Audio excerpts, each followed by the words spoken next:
Morning, Chris Hall, Wake Forest School of Medicine, Infectious Diseases, with a end of January COVID update.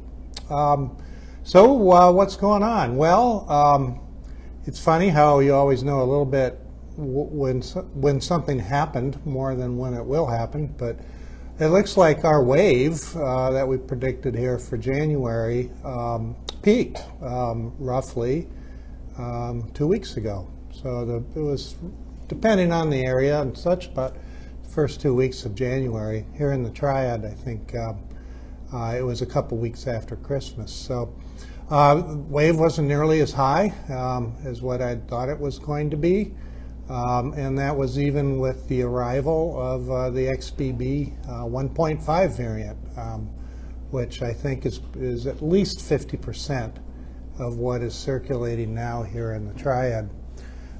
Interestingly, this wave also peaked up in New York, New Jersey, and New England, where the XBB 1.5 was the predominant variant for the majority of the time, starting from about Thanksgiving. So even though that variant is a bit more transmissible, and it has the aspects of two different COVID viruses that came together, the wave seemed to kind of come and go anyway. So what does all this mean?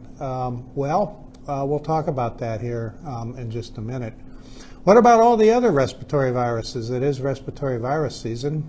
There is a common cold virus going around. We call that rhinovirus, rhino meaning nose, the virus of the nose. And that is the most common cold virus that we have.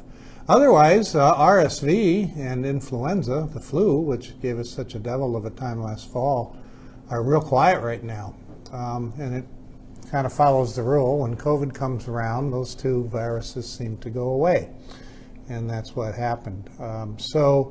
One other virus, though, to pay attention that's going around our community here in the Triad, and that's norovirus. Norovirus is the virus that causes the 24-hour vomiting illness, and that's been going around both for kids and adults, but it's really in the schools right now. So luckily that virus isn't so bad. 24 hours of throwing up, not a lot of fun, but it goes away fairly quickly.